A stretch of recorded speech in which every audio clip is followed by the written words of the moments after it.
Senhoras e senhores, boa tarde.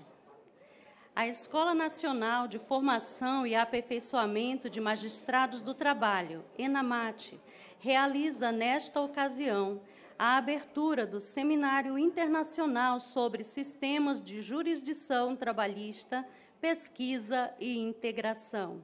Serão conferidos certificados aos magistrados que obtiverem 100% de frequência no evento, conforme as normas da ENAMAT em vigor, bem como aos servidores e demais participantes que obtiverem frequência integral, o que será apurado mediante controle eletrônico de registro de presença. O público deve realizar o registro a cada entrada de turno, por meio do sistema disponibilizado na entrada do auditório. A cada turno será feito um registro, num total de 2. A possibilidade de cômputo para fins de formação profissional de magistrados do trabalho depende, além da frequência integral, da entrega de atividade avaliativa de reação e expectativas, preenchendo o link que será enviado por e-mail aos participantes. O envio da avaliação deve ser feito obrigatoriamente até o dia 10 de julho de 2022. Convidamos neste momento para compor a mesa de honra Suas Excelências, o senhor presidente do Tribunal Superior do Trabalho e do Conselho Superior da Justiça do Trabalho, ministro Emanuel Pereira.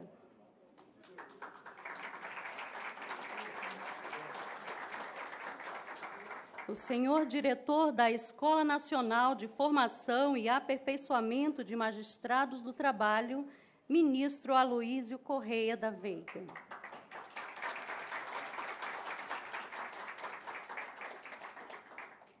O senhor vice-diretor da Escola Nacional de Formação e Aperfeiçoamento de Magistrados do Trabalho, ministro Douglas Alencar Rodrigues.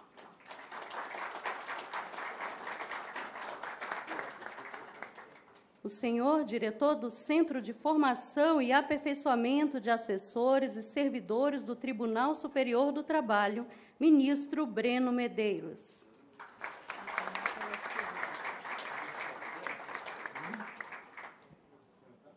O senhor desembargador Caetano Levi, diretor da Escola Nacional da Magistratura da Associação dos Magistrados Brasileiros.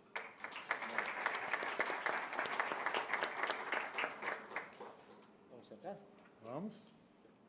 Registramos neste momento as presenças dos ministros do Tribunal Superior do Trabalho, Suas Excelências, o ministro Evandro Pereira Valadão Lopes, Sua Excelência a ministra Morgana de Almeida Richa, Suas Excelências conselheiros consultivos da ENAMAT, Sua Excelência o senhor desembargador Vanderlei Godoy Júnior, Sua Excelência o senhor juiz titular de Vara do Trabalho Francisco Pedro Jucá, do senhor juiz titular de Vara do Trabalho Platão Teixeira de Azevedo Neto, juiz auxiliar da direção da ENAMAT. Neste momento, para a abertura desse seminário, fará uso da palavra Sua Excelência, o senhor presidente do Tribunal Superior do Trabalho e do Conselho Superior da Justiça do Trabalho, ministro Emanuel Pereira. Boa tarde a todos e a todas. Quero cumprimentar todos os presentes.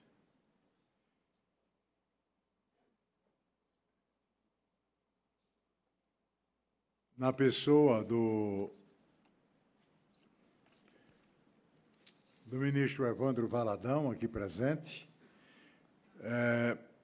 da ministra Morgana, a primeira palestrante desta tarde, e cumprimentar também a desembargadora Maria do Perpétuo Vanderlei de Castro, presidente do Tribunal Regional do Trabalho, da 21ª Região do meu estado, a quem dou as boas-vindas e desejo uma estadia prazerosa nessa cidade.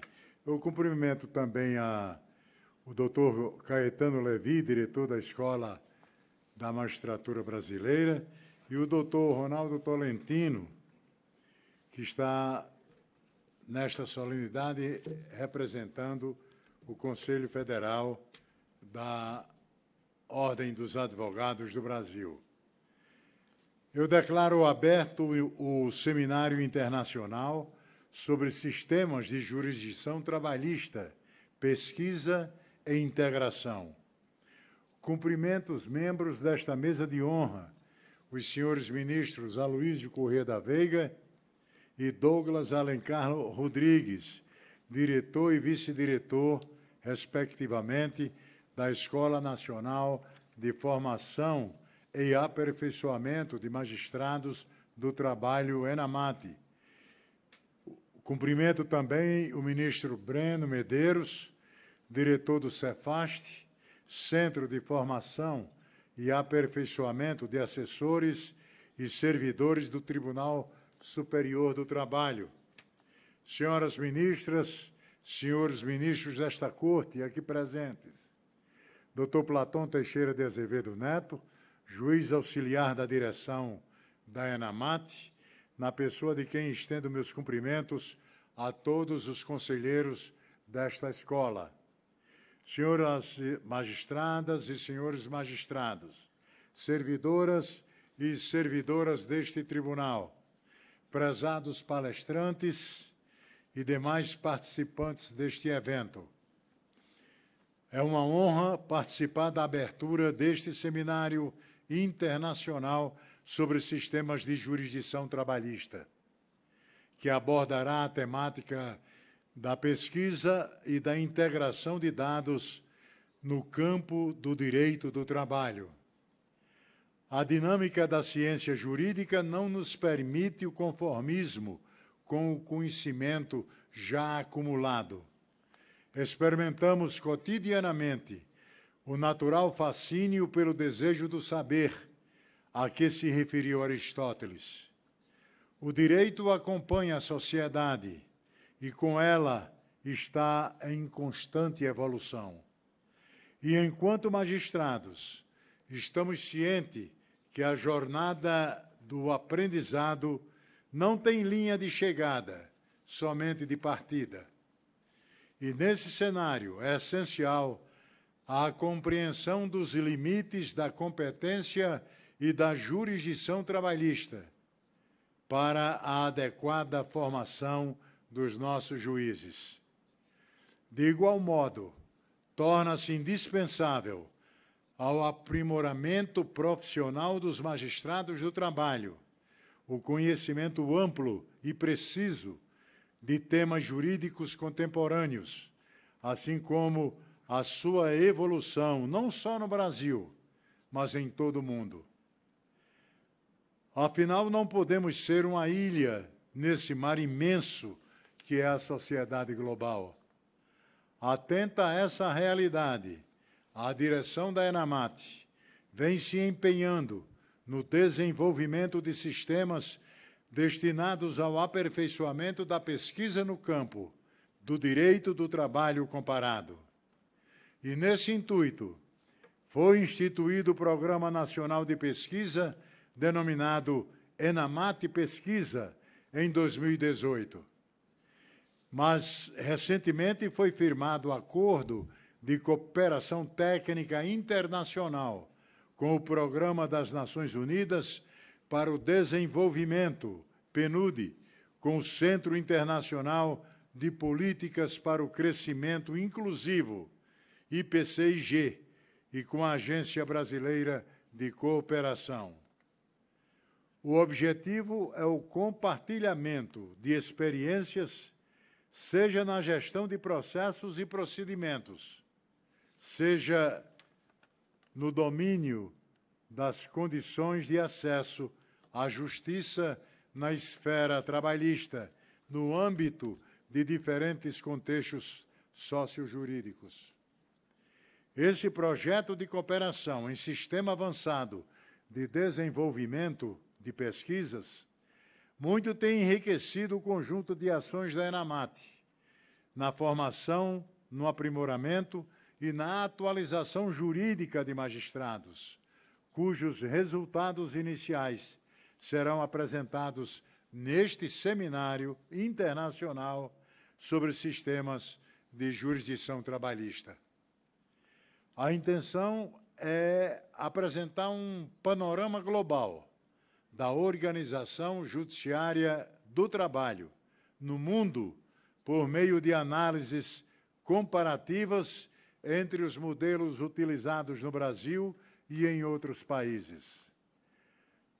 Assim, louvando a iniciativa da direção da Escola Nacional de Formação e Aperfeiçoamento de Magistrados do Trabalho, nas pessoas do seu diretor e vice-diretor, ministros Aloísio Corrêa da Veiga e Douglas Alencar Rodrigues, e na certeza do sucesso deste encontro, tão cuidadosamente preparado por seus organizadores, desejo a todos e a todas um excelente e proveitoso seminário. Muito obrigado.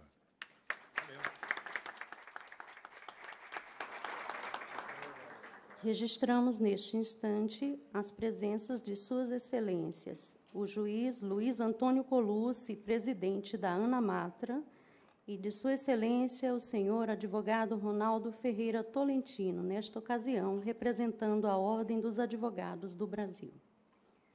Neste momento, fará uso da palavra Sua Excelência o senhor diretor do Cefast, ministro Breno Medeiros. Boa tarde a todas e a todos. Ministro Emanuel Pereira, presidente do Tribunal Superior do Trabalho e do Conselho Superior da Justiça do Trabalho, ministro Aloísio Corrêa da Veiga, diretor da Escola Nacional de Formação e Aperfeiçoamento de Magistrados do Trabalho, ENAMAT, é uma pessoa de quem eu cumprimento a todos os da mesa, as autoridades da mesa e também as autoridades aqui presentes, ministra Morgana, ministros aqui presentes. Também cumprimento as senhoras e senhores magistrados, servidores e demais participantes deste seminário internacional sobre sistemas de jurisdição trabalhista, pesquisa e integração. É com imensa satisfação que, como diretor do Centro de Formação de Aperfeiçoamento de Analistas e Servidores do Tribunal Superior do Trabalho, Cefast, ao lado do diretor da Escola Nacional de Formação e Aperfeiçoamento de Magistrados do Trabalho, ANAMAT, ministro Aloísio, damos início aos trabalhos que aqui serão realizados ao longo desses 2 dias. Primeiramente, quero prestar as devidas honras ao ministro Emanuel Pereira, que, como presidente desta Corte Superior, tem evitado esforços no sentido de fortalecer esta instituição, conduzindo-a com maestria, sobretudo considerando as circunstâncias do retorno às atividades presenciais nesta Corte, demonstrando a internalização em todos os que aqui trabalham da superação da pandemia da Covid-19, com certeza um momento histórico que precisa ser registrado. Também dirijo aqui meus agradecimentos ao diretor da ENAMAT, ministro Aloísio Corrêa da Veiga, que se manteve aberto a essa parceria com o Cefast, cujo esforço conjunto permitiu a concretização desse seminário internacional voltado para estudos e integração do direito comparado. As relações jurídicas internacionais, sobretudo frente à globalização, que é a tônica da nossa era, reclamam por um facilitador, encontrado seguramente nos estudos de direito comparado. Esse muito mais acessível graças aos avanços proporcionados pela Revolução 4.0, ainda em curso, bem como de relevância intensificada na proporção desses avanços tecnológicos, que disponibilizam globalmente a informação imediata. A palavra é benchmarking, tão propalada no meio jurídico, que traz para nós, apesar de não estarmos no ramo concorrencial, como sendo uma análise profunda das melhores práticas usadas por empresas de um mesmo setor que o seu e que podem ser replicadas no seu empreendimento. Tal contexto de globalização acaba por conectar as diversidades culturais entre os povos, estreitando as relações internacionais não apenas no campo comercial, mas também na seara jurídica. Para finalizar, nada mais oportuno do que prestigiar os comparatistas deste evento, fazendo referência ao doutrinador italiano Michele Tarufo, que distingue o comparatista simples, o qual se limita a comparar a letra da lei, do comparatista reformista, centrado na evolução dos ordenamentos e capaz de refletir acerca da essência, eficiência e eficácia dos institutos, sempre num contexto temporal, social e político. Certo de que toda a programação desse evento reúne as mentes especializadas no tema, e aqui me dirijo aos palestrantes, capazes de iluminar nossos caminhos em direção a uma prestação jurisdicional cada vez mais eficiente e atualizada e muito mais conectada do que qualquer geração anterior, como o que acontece no mundo, sobretudo acerca da jurisdição trabalhista envolvendo, especialmente nesse evento, Brasil, Argentina, México, Portugal, África do Sul e Coreia do Sul. Com essa reflexão, desejo sucesso ao Seminário Internacional sobre Sistemas de Jurisdição Trabalhista, Pesquisa e Integração. Eu devolvo a palavra ao cerimonial. Registramos neste momento a presença de Sua Excelência o senhor Ministro Alberto Bastos Balazeiro.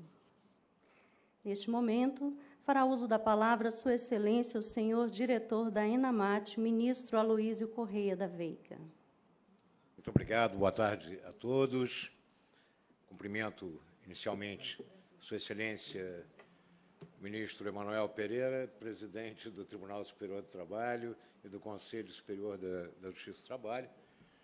Cumprimento o Ministro Breno Medeiros, diretor do Cefast, nosso parceiro nesse evento. Cumprimento o vice-diretor da escola, vice-magnífico, ministro Douglas Alencar Rodrigues. Cumprimento o desembargador Caetano Levi, presidente da Escola Nacional de Magistratura. Cumprimento os senhores juiz Luiz Antônio Colucci, presidente da Associação Nacional dos Magistrados do Trabalho, o doutor Tolentino, Ronaldo Tolentino, representando a Ordem dos Advogados do Brasil. Cumprimento os nossos conselheiros da escola, o desembargador Vanderlei Godoy e o juiz Francisco Jucá, e cumprimento especialmente meus colegas de tribunal, amigos, né, do Tribunal Superior do Trabalho, ministro Alberto Balazeiro, ministro Evandro Valadão e a ministra Morgana de Almeida Richa. Não posso deixar de cumprimentar especialmente também e agradecer sempre a colaboração indispensável em todos os momentos o juiz auxiliar da Escola Nacional de Magistratura, ENAMAT, o juiz Platão Teixeira de Azevedo Neto. Realmente, sem Sua Excelência, eu não poderia fazer a metade do que a gente tem feito. Exatamente porque nós temos que dividir a jurisdição com a atuação da escola. Então, é tudo num turbilhão, não é? As sessões de julgamento e as demandas da Escola Nacional da Magistratura. E saúdo ainda todos os participantes desse seminário internacional sobre sistema de jurisdição trabalhista, pesquisa e integração, promovido pela ENAMAT, com a parceria do Cefast, a fim de divulgar as investigações realizadas sobre o sistema de justiça de 5 países: África do Sul, Argentina, Coreia do Sul, México e Portugal, e promover a integração deles com o Brasil. Importante salientar, primeiramente, que a aptidão para a pesquisa se faz presente desde a gênese da ENAMAT. É do seu DNA. Ao buscar constantemente o aperfeiçoamento dos magistrados da forma mais abalizada possível, tendo como atribuição originária o fomento de pesquisas e de publicações em diversos temas relacionados às competências da magistratura, visando ao aperfeiçoamento da prestação jurisdicional.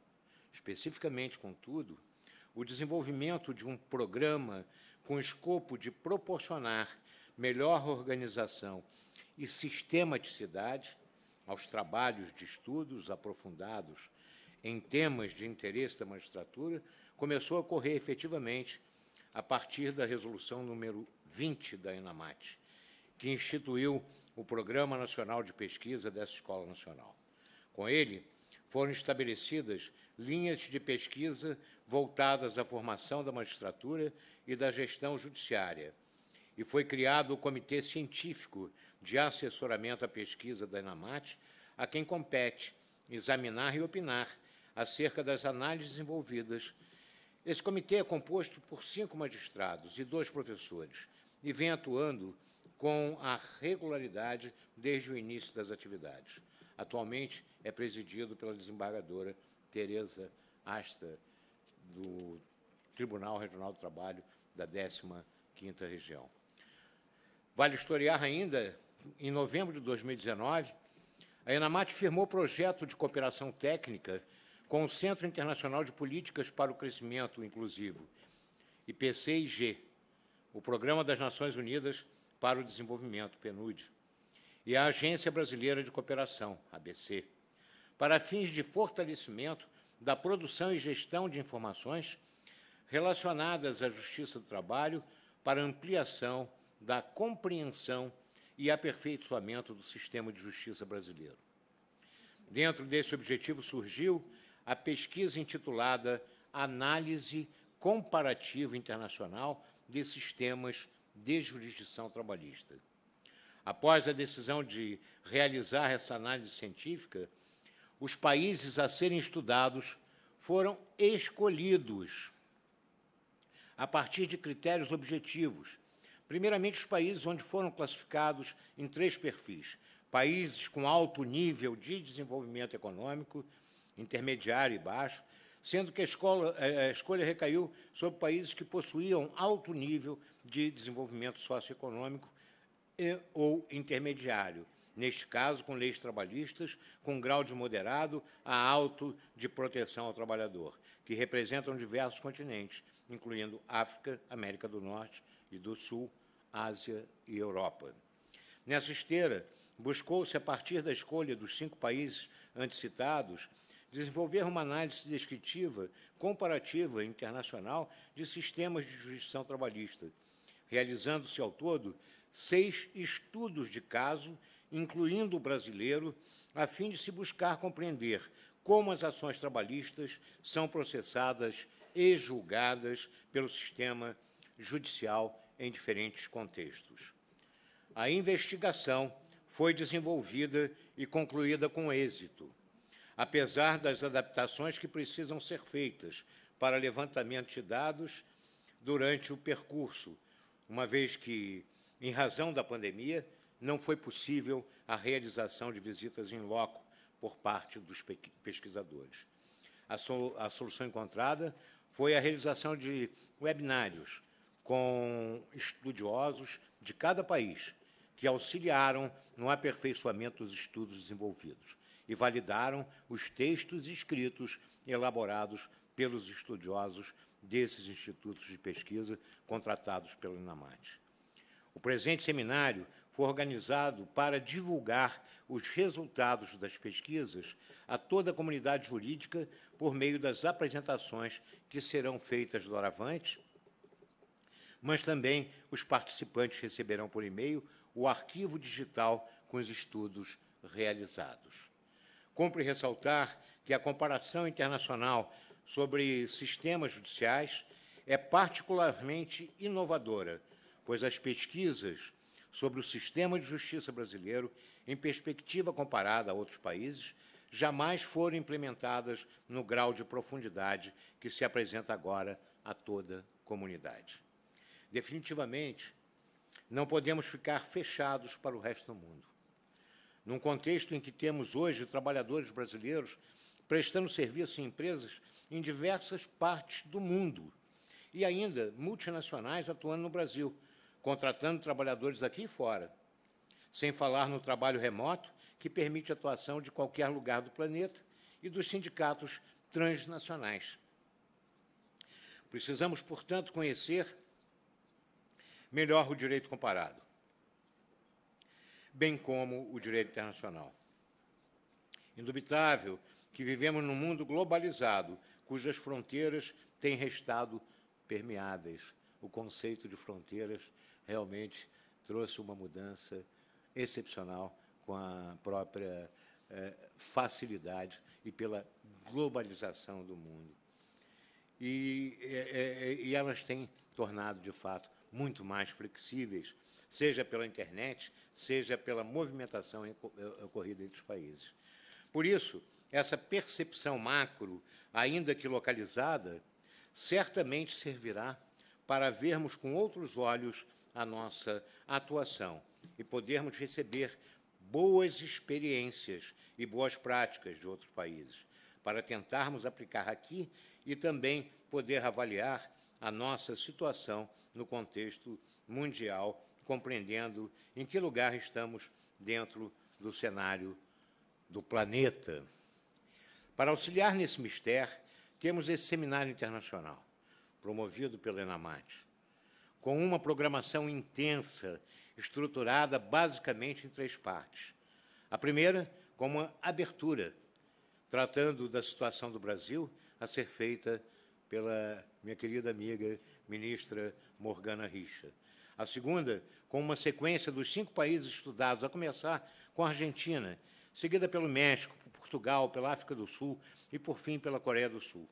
E a terceira e última parte, com uma palestra sobre o estudo comparado dos 6 países estudados, incluindo o Brasil, a ser proferida pelo professor Alexandre Santos Cunha, coordenador de pesquisa do IPCIG, responsável pela análise desenvolvida. Desejamos, enfim, primeiro agradecemos a vinda dos nossos conferencistas. O professor Carlos Toselli, professor da Universidade Nacional de Córdoba, que representa a Argentina nesse nosso seminário. Cumprimento também o conselheiro Luiz Gerardo de la Penha Gutierrez, conselheiro da Magistratura do Poder Judiciário do Estado do México, que estará conosco por videoconferência, na medida em que teve um inconveniente de não poder estar aqui presente. O procurador Viriato Gonçalves Reis, procurador-geral adjunto do Ministério Público de Portugal, não é, que estará conosco também, e também cumprimento que está presente o professor Juni Nangong, pesquisador associado do Instituto de Direito do Trabalho da Coreia do Sul. Agradeço aos senhores a sua presença, a vinda, a disponibilidade de estar conosco nesse seminário e, de fato, um agradecimento especial, que nós sabemos das dificuldades no sentido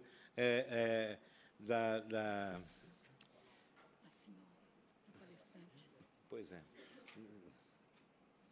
Daqui, obrigado. Estão me dando aqui a cola.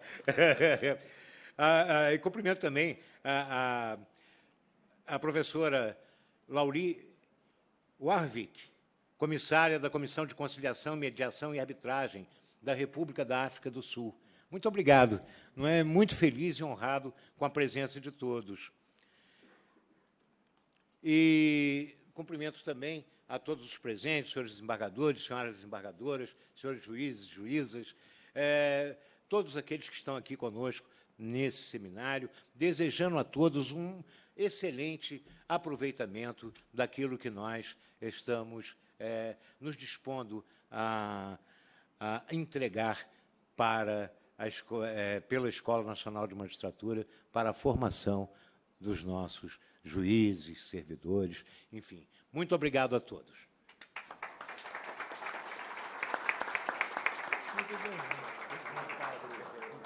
Com a devida autorização, agradecemos em nome da organização a participação de Suas Excelências, os senhores presidente do TST e do CSJT, ministro Emanuel Pereira, o senhor vice-diretor da ENAMAT, ministro Douglas Alencar Rodrigues, o senhor diretor do Cefast, ministro Breno Medeiros, e o senhor diretor da Escola Nacional da Magistratura da MB, desembargador Caetano Levi.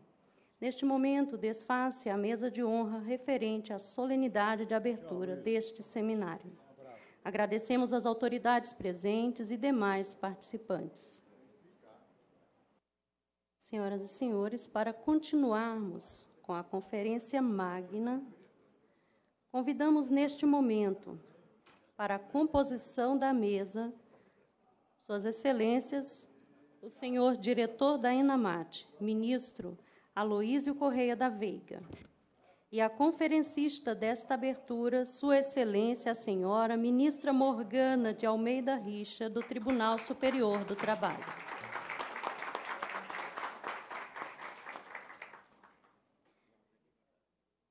Neste momento, fará uso da palavra Sua Excelência o senhor diretor da ENAMAT, ministro Aloísio Correia da Veiga. Muito bem. De volta, né?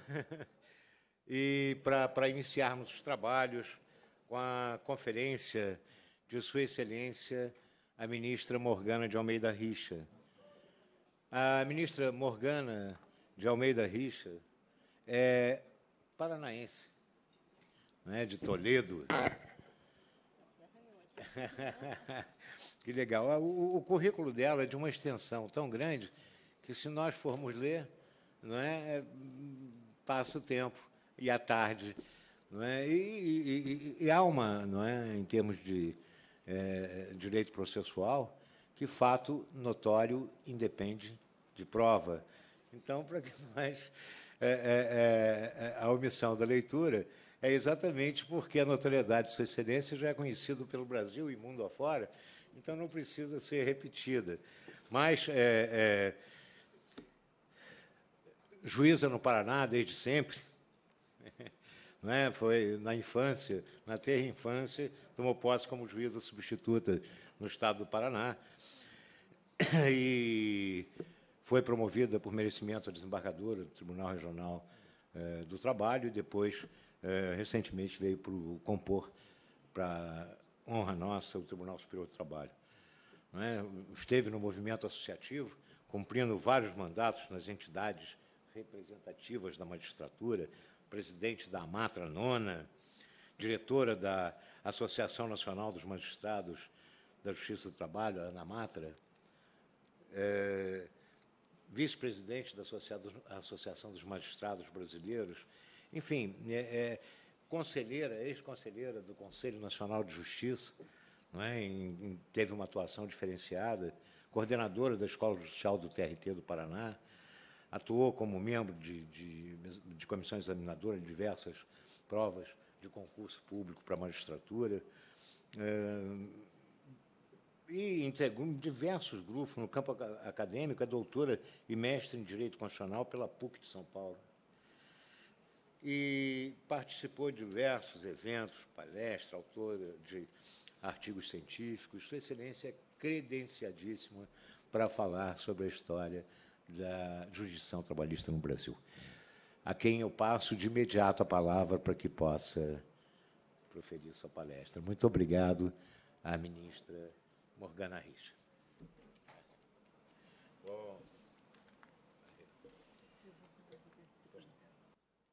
Muito boa tarde. Eu começo aqui, inicialmente, as minhas palavras cumprimentando o ministro Aloísio Correia da Veiga e destacando como a suspeição salta aos olhos.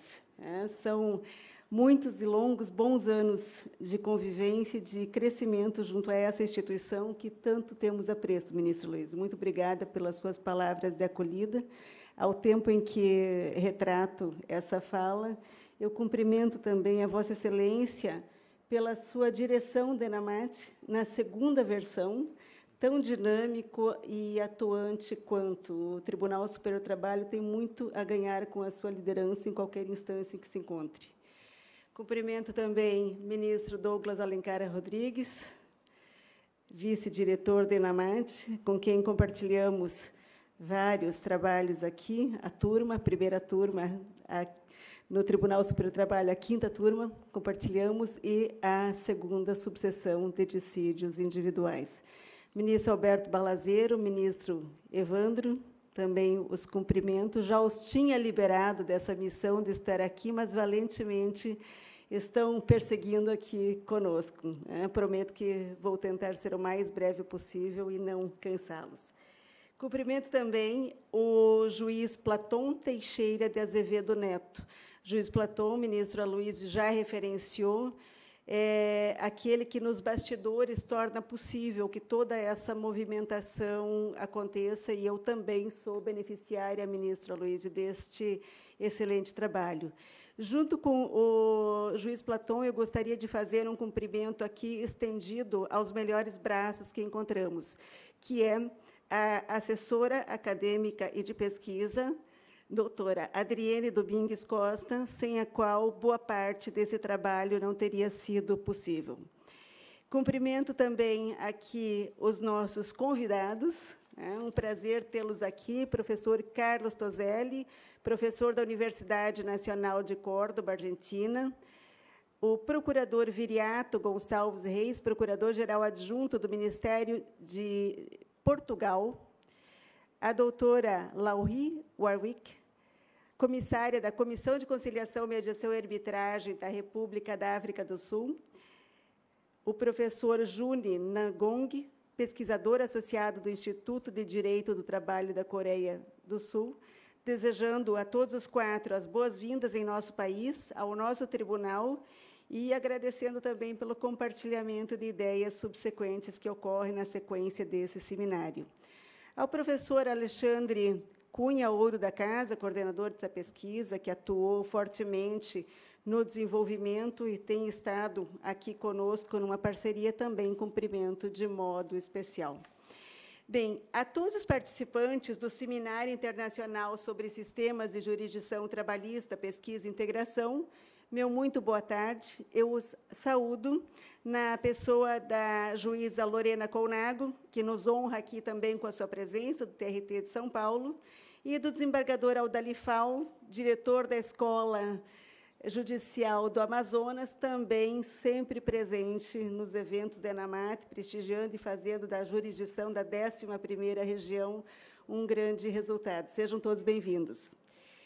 Bem, o tema que nos cabe, e de imensa responsabilidade, ministro Aloysio, situa o direito e justiça do trabalho no Brasil, junto com essa pesquisa apresentada aqui no Seminário Internacional sobre Sistemas de Jurisdição Trabalhista, Pesquisa e Integração. Primeira valoração que faço é do grande ativo que representa a pesquisa, a ciência e a formação, onde se inserem as nossas escolas judiciais, tanto a ENAMAT como as escolas regionais, porque, a partir da ciência, do conhecimento e da pesquisa, é que as transformações são possíveis. E, também, nesse aspecto, saúdo a Escola Nacional de Magistratura, com o desembargador Caetano Levi aqui presente. Muita honra também, desembargador Caetano, com o seu prosseguimento. A pesquisa, ela traz um elemento de alta qualificação para o conhecimento, na medida em que é possível avançar na administração, na gestão, no acesso à justiça, a partir da análise de dados, dos comparativos, de todos os elementos que agregam a pesquisa. E, nesse aspecto, nós temos, então, a apresentação do cenário macronacional e do cenário internacional, a partir dos países Brasil, Argentina, México, Portugal, Coreia do Sul e África do Sul, como destacou aqui o ministro Aloysio na sua apresentação, os fundamentos pelos quais esses países foram direcionados para o conhecimento. Então, é com essa contribuição para o autoconhecimento e a transparência que é possível o alargamento dos horizontes da administração da justiça e do poder judiciário. E a isso fica aqui o nosso registro, a ENAMAT, por ser quem está capitaneando esse movimento. É interessante para nós, na jurisdição trabalhista, cada vez que vem uma discussão sobre a legislação, se há direito ao trabalho nos países, como é que ele se estabelece, tantas são as avaliações positivas e as críticas em relação aos aspectos da jurisdição trabalhista. E é justamente quando aprofundamos o conhecimento por meio de um trabalho como esse que a base de dados nos permite legitimação e autoridade na nossa interlocução. Essa é, a meu ver, a grande importância e o registro que se faz a partir desse início. E aqui vem uma linha do tempo que não é um conto de fadas, né? Ela tem aqui uma visão de que nós vamos buscar nesse período aqui de fala que nós temos. Eu vou tentar encerrar até 3 horas, portanto, nós temos uma meia hora aqui pela frente, numa conversa bastante informal e dinâmica, trabalhando as linhas do tempo, passado, presente e futuro. E, dessa forma, tentar enxergar o direito, como foi visto, como foi até mencionado aqui pelo ministro Emanuel, nosso presidente, como um espelho da vida em sociedade. E é fato, né? O direito ele sofre um grande impacto com as transformações da economia e da vida em sociedade. E é um pouco disso que nós vamos falar, começando no nosso elemento histórico, no resgate daquilo que nos tornou o que somos hoje, né? Começamos aqui numa contextualização muito pontual, num recorte rápido, na fase embrionária da legislação trabalhista. Nessa fase, alguns recortes. Nós temos o Brasil colônia, de 1530 a 1822, quando chega a família real portuguesa no Brasil. Eu faço aqui alguns apontamentos, até devido à importância da presença dos estrangeiros, nossos convidados, né?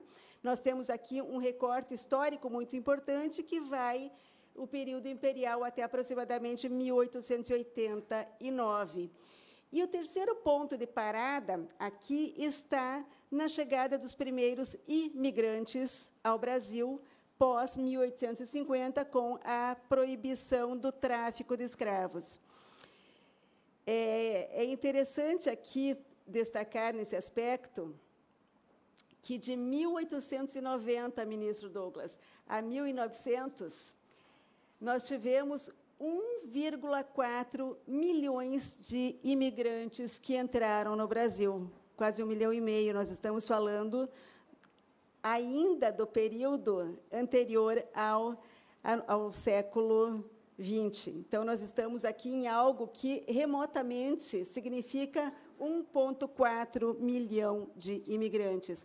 Eu mesma, como muitos aqui dos que estão presentes, somos fruto dessa imigração. Meus bisavós vieram para o Brasil, nessa época, para o Rio Grande do Sul, exatamente em razão da mão de obra que se estabelecia naquele tempo. Então, essa é a nossa história, essa é a nossa economia, e essa é a base em que nos tornamos uma economia rural, de cana-de-açúcar, café e algodão. Como todos sabem, o Brasil foi um grande produtor e exportador de café e algodão. Inicialmente, os escravos e depois os imigrantes é que fazem essa nossa economia acontecer. Na legislação, há alguns aspectos também aqui que merecem ser destacados. São 15 textos destacados, mas eu vou referenciar apenas alguns poucos, dando apenas uma visão de como foi esse desenvolvimento histórico. O primeiro deles tem uma coincidência interessante aqui, ministro Aloísio. Está o Código Comercial, que ele dispunha sobre as condições de trabalho, e é o primeiro código que estabelece esse aspecto. Ele data de 25 de junho de 1850. Nós estamos aqui no dia 28 de junho do ano de 2022, 172 anos após, olhando para trás nesse cenário, quando você tem, então, um primeiro retrato de condições de trabalho no Brasil que foram regulamentadas. Na sequência, alguns destaques. Em 1879, o trabalho rural. Em 1891, ao trabalho dos menores, de 12 a 18 anos. Lembrem que a abolição ela está em 1888.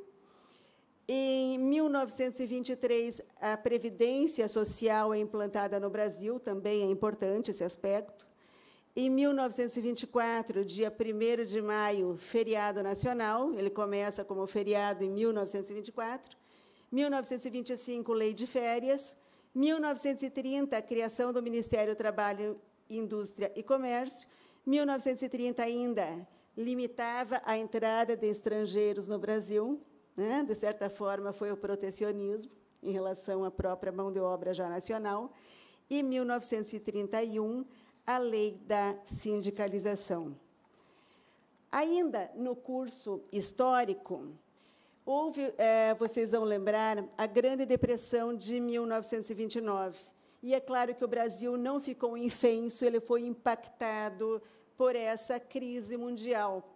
A dependência econômica da exportação de produtos agrícolas, obviamente, impactou muito o Brasil, e foram quase 2 milhões de empregados no Brasil.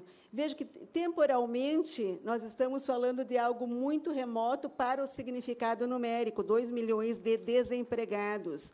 O preço do café despencou de R$200 mil para R$21 mil, 10% ali representados. E, nesse cenário, acontece o evento histórico da Revolução de 30, em que o governo provisório, chefia de Getúlio Vargas, ascende ao poder. Vem aí, então, o cenário que segue. Várias medidas de cunho social são editadas, e, dentre elas, a instituição da Carteira de Trabalho e Previdência Social em 1932. Documento obrigatório para toda pessoa que fornece algum tipo de serviço a outrem registrado, seja na indústria, comércio, agricultura, pecuária ou mesmo de natureza doméstica. Prossegue até hoje a carteira de trabalho, porém, esse modelo ele já está absolutamente defasado. Hoje, nós temos a carteira digital como regra e a carteira física como exceção. Pulei aqui um pouquinho para o futuro, atualizando agora a informação. E a Justiça do Trabalho, ela vem na sequência, ela vem em 1941 como fruto desse cenário de construção que nós estamos falando, num espelho da vida social, da vida econômica e do nosso arcabouço de construção jurídico-normativo e protecionista. Em 1941, está ali essa foto, ela é muito ilustrativa desse cenário histórico. No estádio Vasco da Gama, Getúlio Vargas, ele institui a Justiça do Trabalho dentro deste contexto.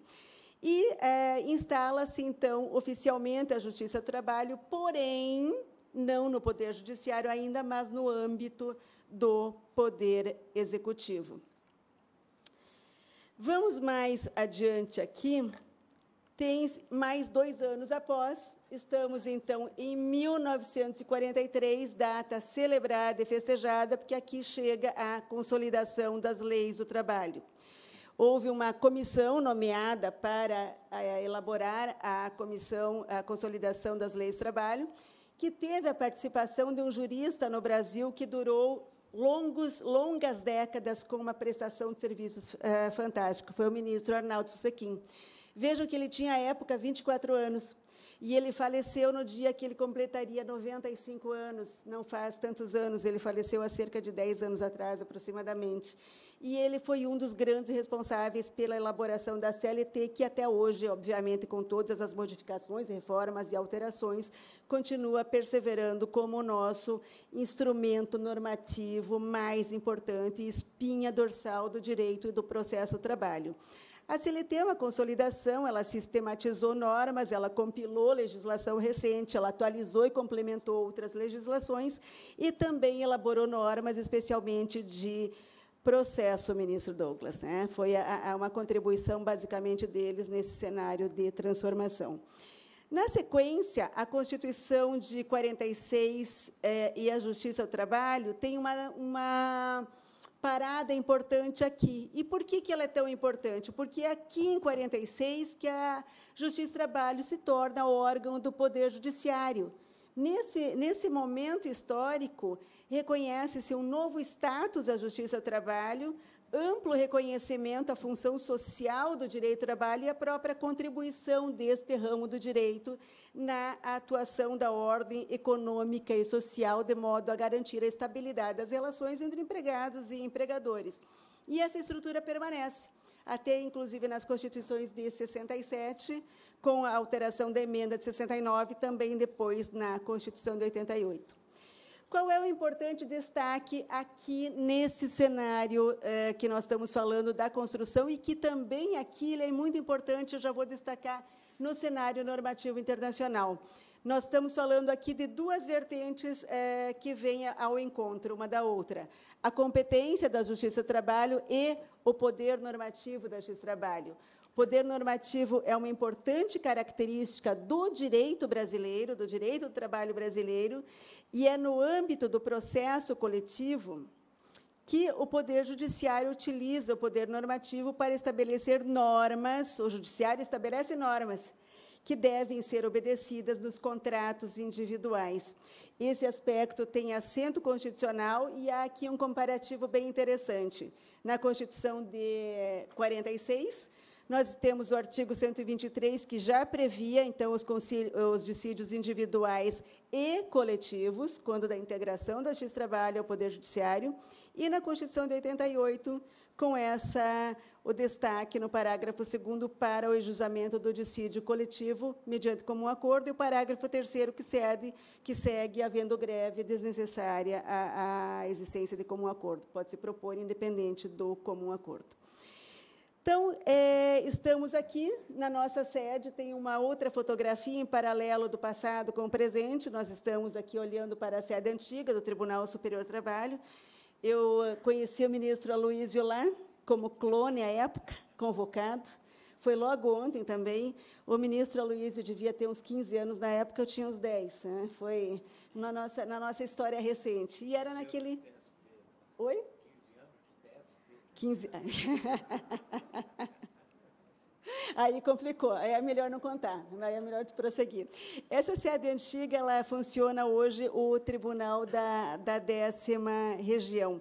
E aconteceu a transferência para Brasília apenas em 1971. Até então, o Tribunal Superior do Trabalho funcionava no Rio de Janeiro. Lembrem que a inauguração de Brasília ela aconteceu no ano de 1960. Então, nós temos aqui uma transferência, e esse prédio tem uma característica arquitetônica, ele é uma joia que merece também ser mencionada, que é um projeto do arquiteto Oscar Niemeyer.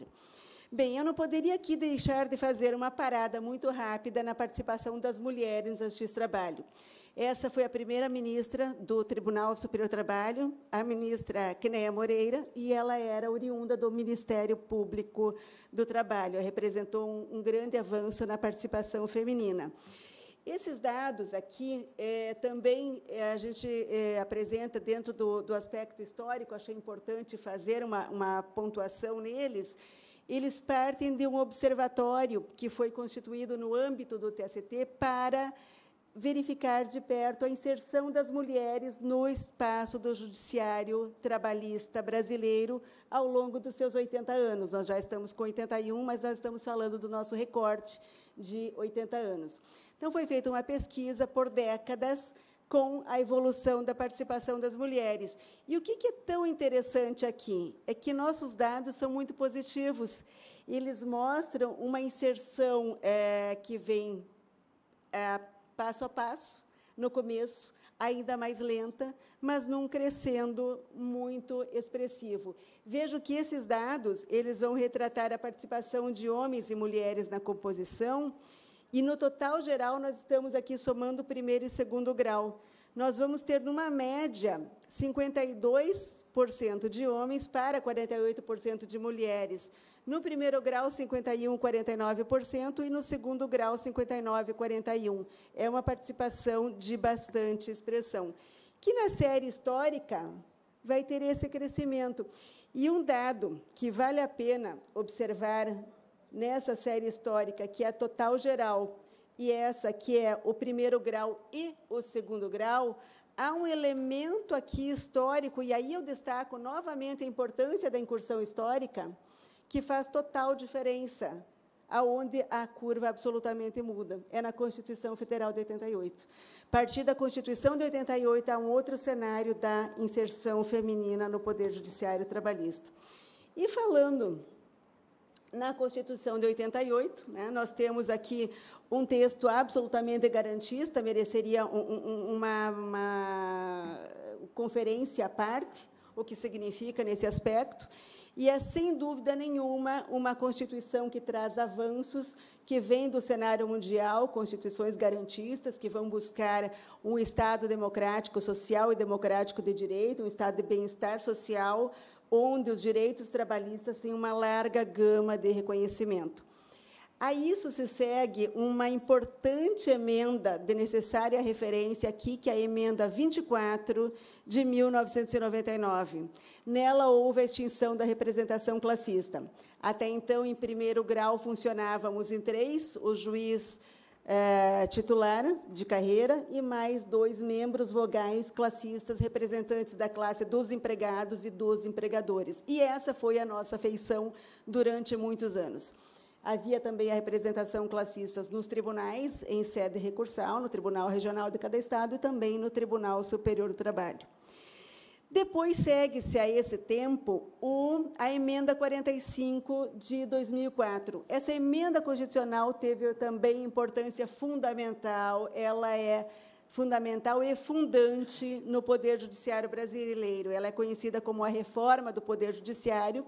Ela vai ampliar a competência da Justiça do Trabalho e aqui ela alarga das relações de emprego para as relações de trabalho de modo geral e restabelece a composição do Tribunal Superior do Trabalho de 27 ministros, porque com a extinção da representação classista, o número de 27 eram 10 classistas, foi reduzido para 17 e voltamos então no ano ali da reforma do Judiciário em 2004 a composição integral de 27 ministros.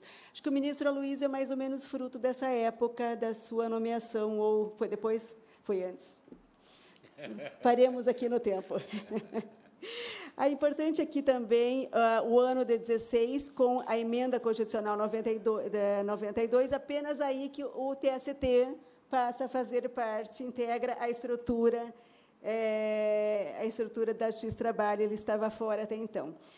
Há uma lei de 2000, que é a Lei 9757, que vai estabelecer o processo sumaríssimo na Justiça do Trabalho, que se destaca pela celeridade, valores da causa até 40 salários mínimos, e, posteriormente, vem a Lei de 17, também de necessário destaque, que é a reforma trabalhista, que é um marco absolutamente expressivo.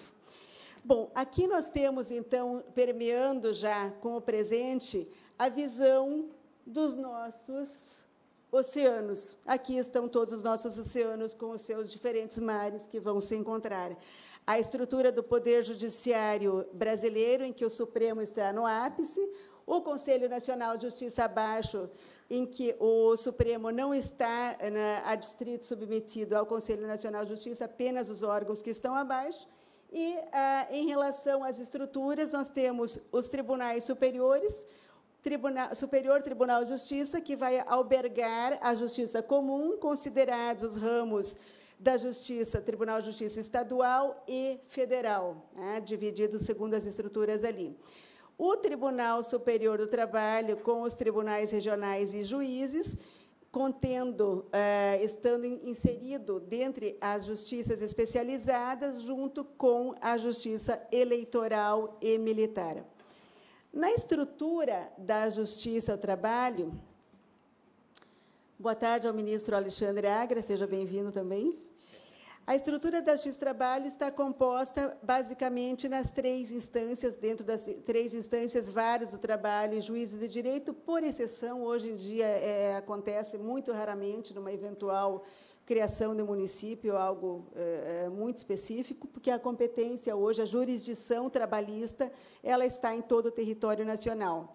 Os TRTs, nós temos 549 desembargadores em cargos ocupados no Brasil e o TST, 27 ministros. Agora, o que isso representa na força de trabalho? São 38 mil servidores, aqui arredondando os números, do CNJ, e 3.600 magistrados. No Poder Judiciário, são 14.853 unidades, das quais 10% aproximadamente correspondem a X-Trabalho, um total de 1.587. Então, é interessante esse retrato da nossa configuração. Em relação aos tribunais, eles são divididos em porte. Essa também é uma divisão do CNJ. Tribunais de grande porte, médio porte e pequeno porte. São 24 tribunais no país, dos quais 4 contemplam 2 regiões, 2 estados. A 8ª região, com o estado do Pará e Amapá. A 10ª, Tocantins e Distrito Federal, inclui aqui o DF, onde nós nos encontramos. 11ª, do desembargador Audalifal, Roraima e Amazonas, e 14ª, Acre e Rondônia. Nós não temos um tribunal por estado da federação, nós temos esta divisão, e há uma característica interessante em relação a São Paulo. São Paulo é um estado que possui 2 tribunais pela sua magnitude. Há o Tribunal de São Paulo, cidade de São Paulo, e o Tribunal de Campinas, que abrange, basicamente, o interior. E aqui uma pequena visão em perspectiva de atividades econômicas e ações trabalhistas. Veja o que nós estamos fazendo ao longo desse raciocínio aqui da exposição da nossa conferência, uma fala integrativa em vários elementos que vão se encontrando. As atividades econômicas e as ações trabalhistas encontradas vão nos revelar alguns dados de crescimento ou de crescimento positivo ou negativo em relação ao número de ações. E aqui eu fiz um destaque no raciocínio mais rápido, considerado o nosso tempo. Nós temos uma baixa gradual nas atividades da indústria, comércio, serviços, agropecuária, extração vegetal e pesca, em que os dados de 2016 são mais altos e, ao longo dos anos 2019, vai encontrar uma baixa gradual interessante. Há, na sequência, os ramos, as atividades de transporte, turismo, hospitalidade, alimentação, comunicação, educação, cultura e lazer, que têm baixo e aumento, elas vão variando. A administração pública, por sua vez, é o contrário, aumenta e baixa. E o sistema financeiro contempla um aumento do número de ações. E essa é uma realidade extremamente importante de ser verificada em todos os aspectos, inclusive o da conciliação, que a gente vai falar daqui a pouquinho. Em relação a casos novos, também é um outro dado de fundamental valia nesse elemento pesquisa e conhecimento. Nós temos esse dado, que é de 2020, que significa casos novos por magistrado. Primeira instância na Justiça do Trabalho, 482 no ano de 2020, novamente destacando. Em segunda instância, 1.309. Agora, no TST, ministro Agra, 13.518 casos novos por ministro, por ano. Não considerem esses casos novos para os recém-chegados. Esses são outros casos. Aqui, a média de processos por recém-chegado está entre 25, 30 mil, talvez 33 mil. Então, realmente é um outro caso. E isso revela uma assimetria e problemas na capacidade de resposta, de efetividade jurisdicional, evidentemente, muito grandes. É um dado que tem muito trabalho a ser feito em cima dele. Esse outro gráfico, também ele está na pesquisa, ele tem uma outra importância bem interessante. São casos julgados e casos recebidos. Vejo que tem 2 anos aqui destacados, que foram 21 e 22. Nós temos, em relação aos julgados, um pouco menos do que os recebidos. A diferença não é tão expressiva no ano de 2021, e a mesma tendência se revela ao longo de 22, embora o ano ainda não esteja fechado, é algo que revela, evidentemente, uma tendência. Agora, no gráfico geral, que é o nosso corpo deitado aqui, em evolução, há um decréscimo a partir do ano de 2017, que também é algo para nos debruçarmos e ver o que significa isso exatamente em termos da nossa eficiência, do resultado que estamos entregando e por que isso está acontecendo, né? Essa é a importância da base de dados, é buscar uma verificação adequada do cenário. Muito bem, na conciliação, a conciliação ela tem um histórico que também merece uma parada, mas que aqui a gente apenas vai pincelar a conciliação e a conciliação na Justiça do Trabalho. A conciliação, ela não é o ouro da casa, ela é toda a joia da casa. Por quê? A conciliação, ela faz parte da gênese da Justiça do Trabalho. Nós fomos, durante muitos anos, juntas de conciliação e julgamento.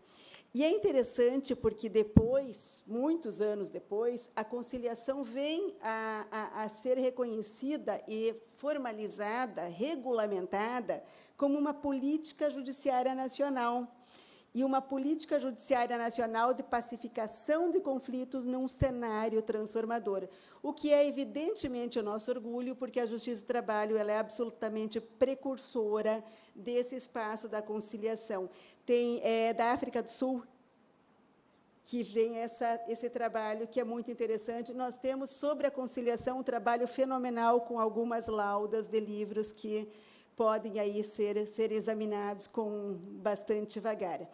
Bem, eu não vou me deter sobre a conciliação, apenas eu vou dizer que nós temos aqui a Resolução 125 do CNJ, que vai construir essa política judiciária nacional, e depois o TST ele também vai regulamentar na Resolução 174 de 2006 como uma política judiciária, com todo um formato de desenvolvimento e com pilares de sustentação, com núcleos de conciliação para pensar a conciliação enquanto núcleos permanentes que são reflexivos, sejusques que são executivos, e, além dos pilares, a capacitação, que é fundamental, ela vista como tal aqui dentro, e o banco de dados, percebendo o ativo da informação importante.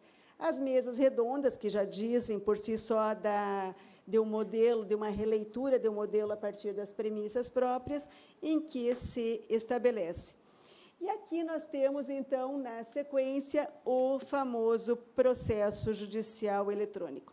O processo judicial eletrônico ele já foi amado e pouco amado. No início, o processo judicial eletrônico ele foi implantado já tem mais de 10 anos, ele foi em torno de 2010, o ano de implantação. Não sei se o ministro Breno vai concordar, nós tínhamos muitas polêmicas, porque havia uma disparidade entre os tribunais em relação ao modelo que cada um tinha. E é muito difícil padronizar a perdas e a ganhos. Fato é que o PJE ele aderiu oficialmente, hoje ele está nos 24 tribunais, ele está no TST, é o nosso sistema oficial, e ele tem hoje uma importância muito grande. E aonde ele tem um espaço de visibilidade e de nuclearidade? Na pandemia.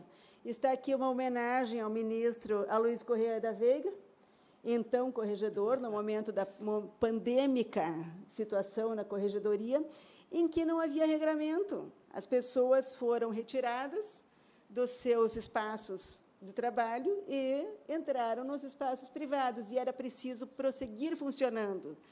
E precisava criar regras para tudo isso. O ministro Aloísio, na corregedoria, exerceu um trabalho de releitura, de reinvenção, na migração do físico para o espaço virtual, na realização de todos os atos. Funcionou, deu certo. 81% dos servidores na pandemia permaneceram em teletrabalho, 5% em revezamento presencial e apenas 3% das atividades foram suspensas por incompatibilidade. A produtividade permaneceu de forma bastante expressiva e nós conseguimos superar esses 2 anos, o que poderia ter sido um grande atraso, com, na verdade, um certo avanço.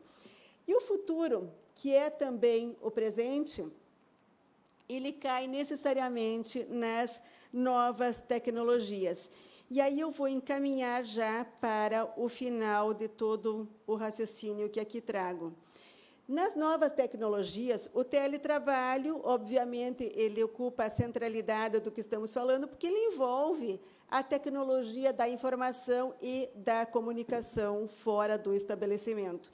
Ele foi implantado no TST em 2012, quer dizer, quando chegou a pandemia, nós já tínhamos bons anos já caminhando no modelo que acabou sendo um modelo padronizado para aquele momento.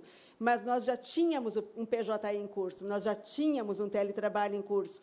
Então, o assentamento das estruturas, de certa forma, não foi tão traumático. O trabalho remoto é um trabalho um pouco, com uma característica um pouco diferente, fora da sede.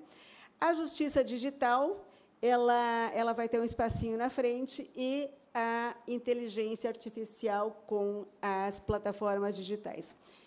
A inteligência artificial, o ministro Breno, ele trabalha um pouco isso, eu já vi palestra sua a esse respeito, nas novas formas, novas modalidades contratuais. A inteligência artificial, machine learning, vai ter um aspecto de grande transformação e que nós estamos com ela em curso em muitos aspectos. Também é um tema riquíssimo para a gente prosseguir com ele. Fica aqui apenas uma pitada de curiosidade. E eu queria deixar uma indicação, não sei se já assistiram o filme O Jogo da Imitação. Esse filme ele retrata a vida do matemático Alan Turing, que ele constrói, ele desenvolve uma máquina de enigma para decifrar os códigos nazistas durante a Segunda Guerra Mundial. E ele é conhecido como o pai da computação, porque, justamente, a partir dele que se desenvolve, quando isso não existia. Ele realmente tem aquela genialidade de que viu quando o cenário sequer existia. E ele desenvolve, ele introduz a ideia de algoritmos, e, a partir desse momento, nós temos um cenário que vai chegar até a habilidade do computador de executar tarefas associadas a seres inteligentes. E aqui nós estamos falando de futuro. Aqui, verdadeiramente, nós estamos falando de futuro. No âmbito do Supremo Tribunal Federal, há um sistema chamado Vitor, em homenagem ao ministro Douglas. O STJ tem o Atos, né? Ficou um mosqueteiro só, os outros dois ficaram de fora. E o TST ficou com o BENTV, é o nosso modelo aqui mais avançado de inteligência artificial. Trabalho em plataformas digitais. Esse quadro, a meu ver, ele é fenomenal e merece uma parada aqui de 2 minutos, rapidinho. Isso aqui foi uma pesquisa realizada na Universidade Federal do Paraná, em Curitiba, uma pesquisa bem recente, de agosto de 2021. E foi feita uma investigação científica sobre o trabalho em plataformas digitais no Brasil. Tem uma enorme importância na economia, não preciso dizer. Na nossa vida, evidentemente, não há quem não ande aqui de Uber ou algum aplicativo desses, né? E grandes impactos no mundo do trabalho.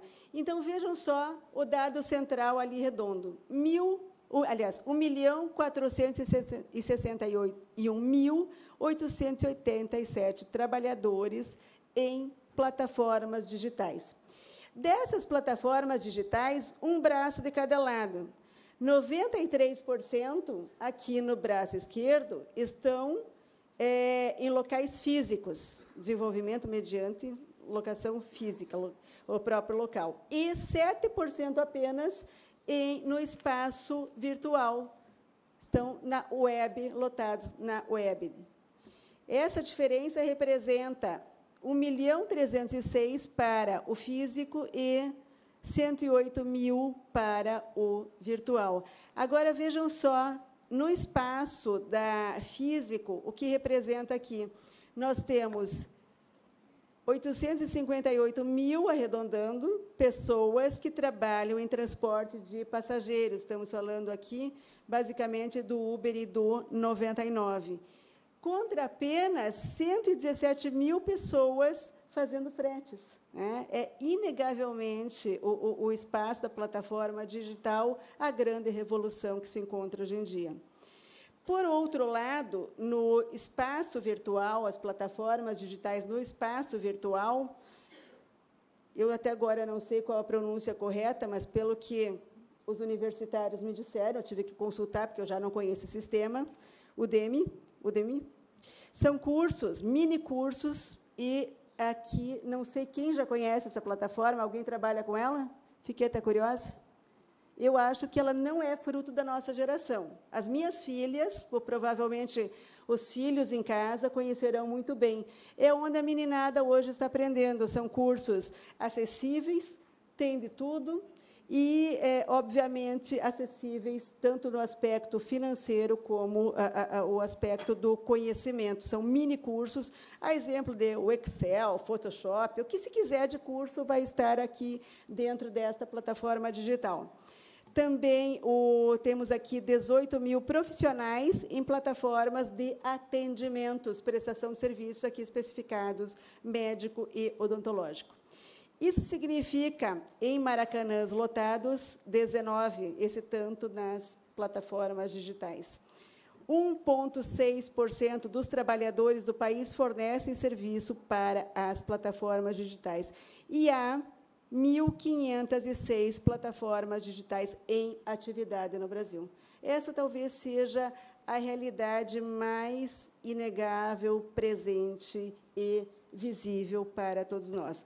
E aqui nós estamos falando também do obsoleto versus emergente, trabalhos que saem, trabalhos que entram, e a necessidade de uma regulação. A discussão do vínculo empregatício, foram levantadas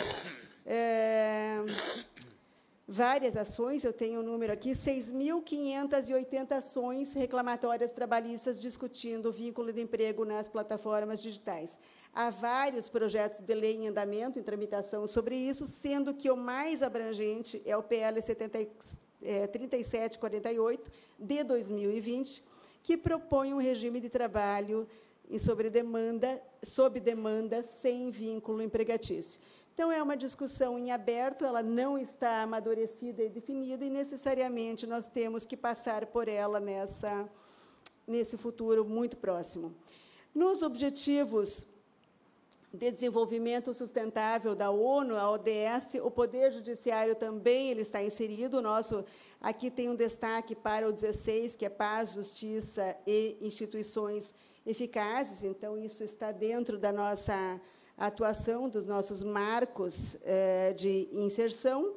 E também aqui um outro destaque, que é a questão de uma convenção da OIT, a 190, em que o TST busca, ele apoia a ratificação pelo Brasil ao encontro de um trabalho realizado no próprio TST em relação a esse aspecto do combate ao assédio moral e sexual no ambiente de trabalho.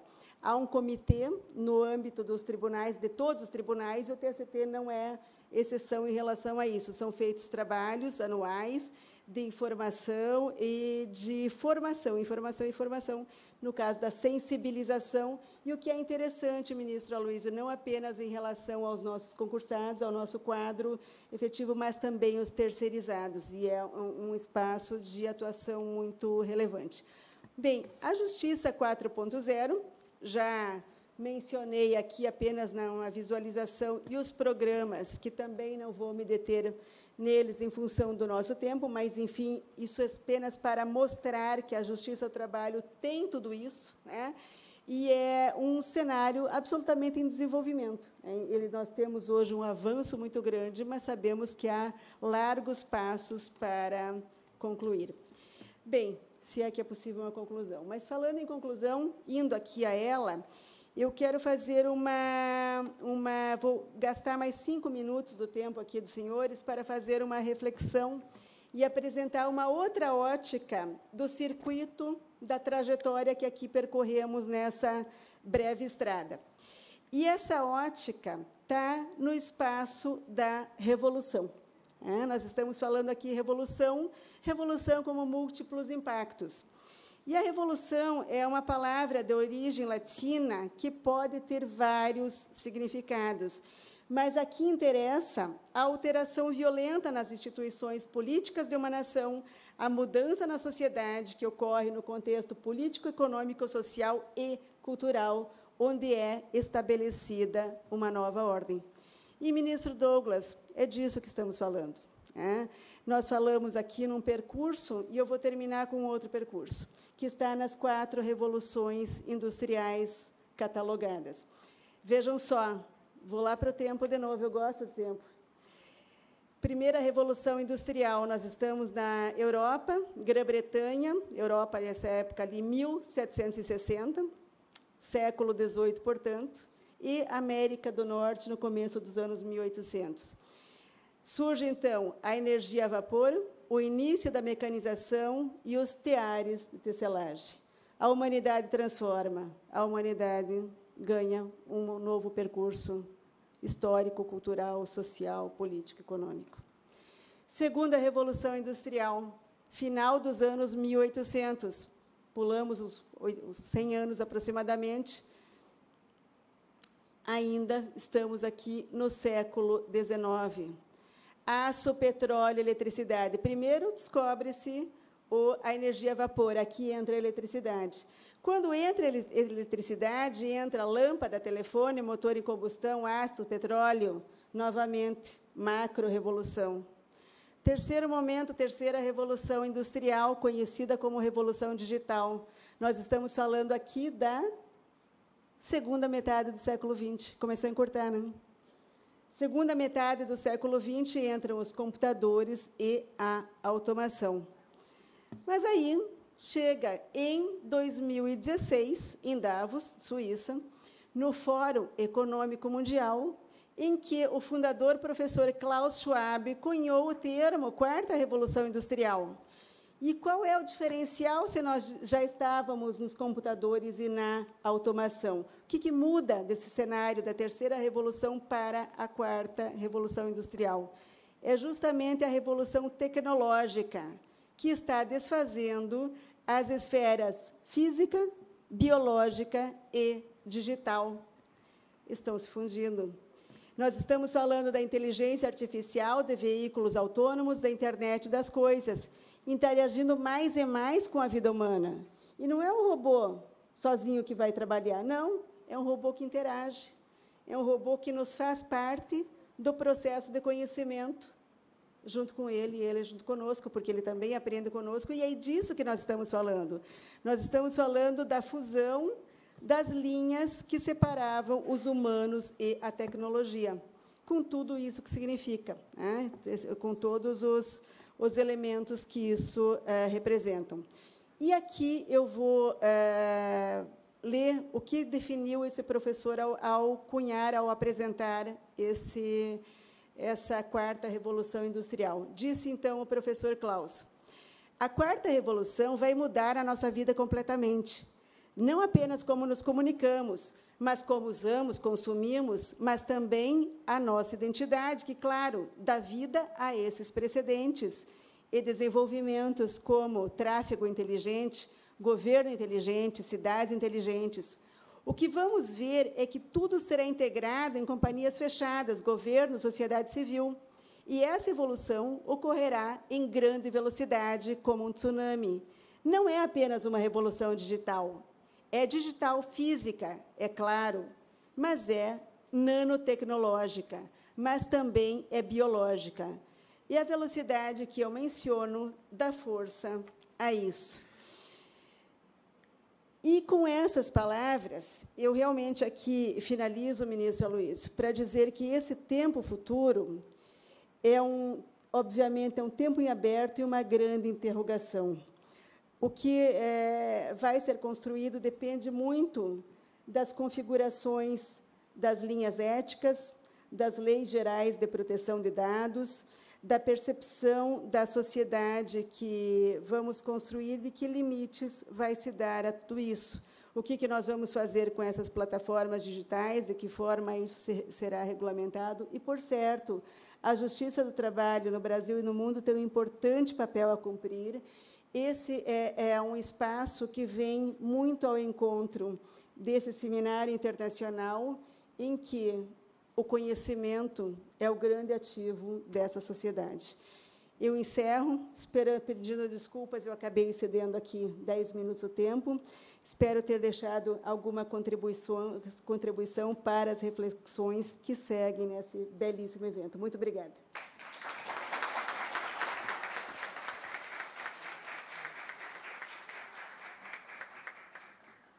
O brilhantismo da palestra da ministra Morgana já era, por todos nós, conhecido. E, então, realmente, é muito bom ouvi-la. E uma questão que me deixou, quando se manifestou sobre a legislação, não é? Sobretudo a legislação do trabalho, ela me lembrou da minha prova oral do concurso para juiz, em que a primeira pergunta que me fez Evaristo Moraes Filho foi o seguinte: qual foi a primeira vez que o aviso prévio foi instituído como norma legal no Brasil? Né? A resposta estava ali, que era o Código Comercial, não é? Uma notificação preposta. Mas, então, essas questões, de fato, nos levam a uma reflexão muito grande sobre a jurisdição no mundo. Não é? Nós somos herdeiros de uma milenar função de julgar, e isso é preciso que nós tenhamos, pelo menos, cada vez mais, um compromisso com o jurisdicionado, né? Com o destinatário da jurisdição. E a nossa história, não é? Até pela herança, não é? Que nós recebemos a fama de sermos lerdos na prestação, na entrega da prestação jurisdicional. E isso no mundo, não é no Brasil só. E agora o Brasil tem uma característica pela extensão continental. Nós temos em andamento no Brasil 90 milhões de ações. Em andamento no Brasil. Isso, quando a gente diz fora do Brasil, fica difícil de se acreditar, não é? Sobretudo Portugal, não é? Que é uma população de 11 milhões de habitantes. Não é? E agora nós estamos vendo uma nova transformação, não é? Que é a imigração inversa. Não é? Até o final do século XX, não é? E no período do século XIX, a imigração portuguesa para o Brasil foi muito grande. Não é? E agora a tal da imigração inversa. São os brasileiros que estão indo para Portugal, não é? Que é uma terra da qual nós temos um carinho especialíssimo, não é? Porque é a nossa mãe. Então, eu queria agradecer à ministra Morgana pela sua palestra e fazer a entrega do certificado para perpetuar na memória a sua estada conosco nesse seminário. Muito obrigado. Valeu. E eu passo a palavra ao cerimonial, já encerrando o painel. Com a devida autorização, agradecemos em nome da organização a participação de Sua Excelência, o senhor diretor da ENAMAT, ministro Aloísio Correia da Veiga. Registramos também a presença entre nós do conselheiro consultivo da ENAMAT, ministro Alexandre Agra Belmonte. Neste momento, desfaz-se a mesa referente à conferência magna desse seminário. Agradecemos a todas as autoridades presentes e demais participantes. Reiniciaremos em alguns instantes.